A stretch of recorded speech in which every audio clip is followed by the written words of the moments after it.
Hey everybody, happy almost New Year's. For my diehard subscribers, you'll notice, yes, I'm wearing the same Christmas shirt I wore last week's video. I'll give you a hint. This isn't next week for me. I am filming this 5 minutes after filming the last one. So yes, I usually change outfits day to day, but not this time. So I wanted to film this. I'm trying to get a little ahead of the videos so I can take a break during the holidays. But very important video, guys. Very important subject matter. This one's going to come off perhaps a little more depressing than most of my videos. Not really for you or for the business side, but just in understanding the types of people you're going to run into and the sensitivity that needs to be developed in your mind to be able to help them better. So let me just cut to the chase here. Guys, I have run into a lot of really very sad circumstances when I contact people about overage money. And I've run into some of them completely blindsided. And that's actually the real point of this, is I want you to get in the habit of doing research on potential clients. It doesn't have to be crazy extensive, but it's probably a good idea to do certain things before you make calls, because at least in a few of your cases, it's going to help you in the long run. So let me dive in. Let me tell you what I mean. Lots of reasons people get foreclosed on. The one we think of most often is just that, people lose their jobs. They lose, maybe they lose some of their health. And because of that, because of health issues, they no longer can work. But basically, they don't have the money. They stop paying their mortgage. They lose their house. This is the most common by far. And that's certainly what we think of. But there's a lot more types of cases and reasons why mortgage payments stop. A big portion of that is death. People will die, and of course, after they die, they're not paying their mortgage, so it gets foreclosed on. It's always good to know when a person has been deceased. Sometimes the court records will show that. A lot of the times, the court themselves may not even know, or at least they won't post it. And I have run into that quite a few times. Believe me when I say some of these people are going through some really hard times, and you have to be sensitive to that. Otherwise, you're going to come off as callous, and they're not going to want to work with you or even listen to you usually. So I had a potential client once. I was trying to get a hold of them after calling all the numbers, mailing, emails. I just couldn't get a hold of them, right?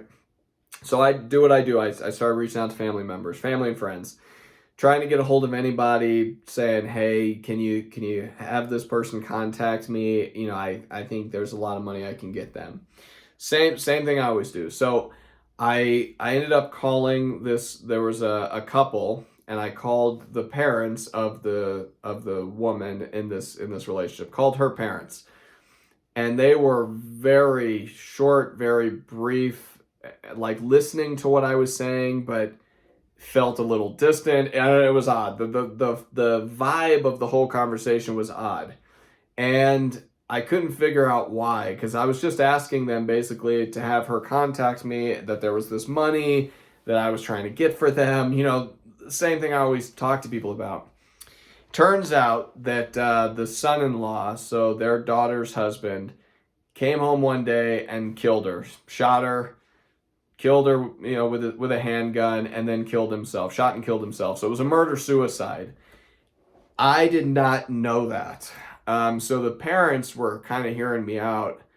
But because I definitely didn't know anything about this, I probably came off as being pretty heartless a little bit, at least in my delivery. At the end of the conversation, they said, this is what happened. It was murder-suicide. They are both dead. We are not interested in any of this. And they hung up. They got the last word. I couldn't counter with, well, I can get the money for you. You're her parents. I'm sure I can just get it into your accounts. But at that point, I think the emotions had set in, and once the emotions set in, at that point, it's over. So they were done. They were done with this whole thing. They didn't want to talk about it. This was fresh, by the way. This happened probably just, less than a year. Less than a year had gone by since this went down. So a newer overage. And so yeah, they weren't wanting to talk to me about this. And I was so embarrassed. I got off. I looked this case up. I believe this was in Arizona. If memory serves, I think this was an Arizona case. But I was looking it up. I was trying to see this, and sure enough, it made all the newspapers. It was a big deal in this city. But I didn't do any research. I didn't think to do that. Guys, even if the person through skip tracing is a younger person, 30s, 40s, you should probably get in the habit of checking for an obituary before you start making calls. That's suggestion number one. Check the obits, because it could be that they died and that's why they're not paying. The courts aren't always going to say that. Court records aren't always going to show that. Okay, in fact, most of the time they probably won't.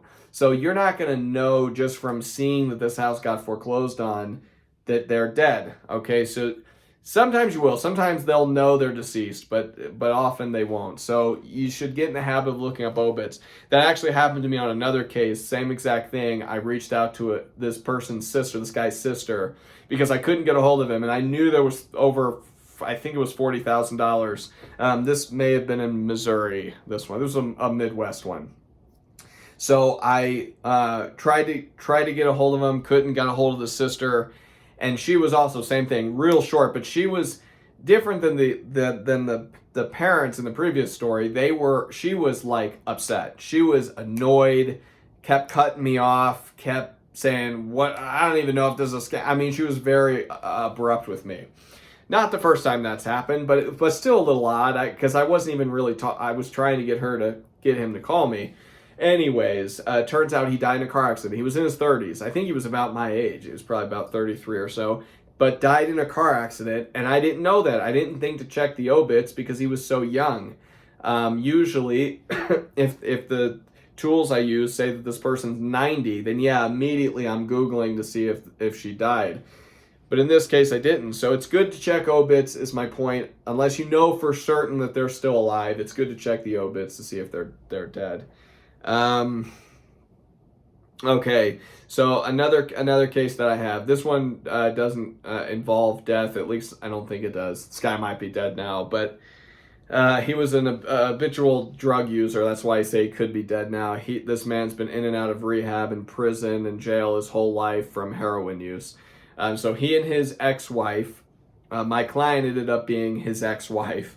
So I contracted her. So what happened was, they were a little bit upside down with the mortgage, but he came home drunk one day, literally set fire to the house, and basically burned it to the ground almost. The insurance company came in, rebuilt the house, and but they still weren't making the payments, so it ended up getting foreclosed anyway. So it's this brand new reconstructed house that he had previously burnt down during a drunken fit of rage, I think, and then they rebuilt, still weren't paying it off, foreclosed, and so this was a big one.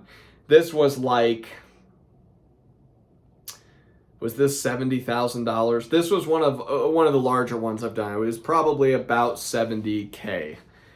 So my take on it was pretty good, but I wanted to contract both of them. Because they both were co-owners on the house, and it's always better to have both. However, he was in and out of prison. I mean, we couldn't find... I actually did talk to him on the phone, but I didn't know the circumstances. So when I talked to his ex-wife, she was telling me all kinds of stuff he was doing, and all these bad things he had done to the property and to himself and to her. And again, this was not something that I was quite expecting, let's say. So anyway, I had no idea what the history of this property was. Now, guys, perhaps this last one, this was, I guess, just more of an interesting case. It's probably a bad example, because honestly, I don't know how you would find that out. This was also did make the newspapers and things, but there would have been no way of me knowing that the reason, every little detail of why they lose the property. In this case, it didn't matter. She was all too happy to sign on with me, and I got the money for her. But I did reach out before I got a hold of her. I was trying to contact family members and things to find him. And again, this man was the type who had burnt bridges with a lot of people. He had burnt bridges his whole life through drug use and problems and theft and all kinds of things. And so, again, the family just did not want to talk to me. They were very short. And some of them straight up said, I don't want him to get any money. I think he needs to die broke because he'll just shoot it up his arm, kind of a thing. So I would get a lot of that. And from that point, I was able to find her, luckily. But okay, so sorry. I like to close with a bang. That third one wasn't the best option, or wasn't the best example, I guess, because it wasn't too embarrassing for me. It wasn't like I stumbled on something that I probably should have known but didn't. But it is a good example of the fact that you're going to run into a lot of very interesting cases. And when you reach out to these people, you need to be sensitive to that. You need to be sympathetic, talk to them in a way that they feel they can trust you and confide in you. This stuff happens all the time, guys. I have so many of these. I was trying to think of which ones to share, but I didn't want to get too carried away because mostly the point of this video is to do your research. That's the actual point. I want you to look up obituaries. I want you to look up things that will tell you what the liens are on the property. You're going to find that out through insurance companies, that maybe are owed money from burning a house down or something. I want you to do research as much as you can. Also, divorces and things, if you can. If you can look up those civil cases, it will help you in the end, because that's the other problem I run into, is that couples will be divorced. They got divorced after the home got foreclosed on, and I didn't know that. So I'm talking to these people thinking that they're still married when they're not. And not only are they not still married, but they don't want the other one to get any money. Now that helps. That gives you some ammunition to go in there with if you know it ahead of time. If you don't know they're divorced and you're saying, I want you and Steve to get all this money, and you're going to run into a fight. She's going to say, well, I don't want Steve to get any of this money. I hate that man's guts. I want you to just work with me. If I sign with you, you better just work with me. Right? You're going to run into this. So it's always helpful to know this stuff before going in. With divorce, you can find that stuff out through court records, through civil cases, if you look up their names. It's like these weird dust bunnies. I don't know where they're coming from. I swear I cleaned my house. Anyway, you want to look these things up and find that stuff out ahead of time, because, again, you don't want to run into that situation. The divorce thing, that's happened so many times.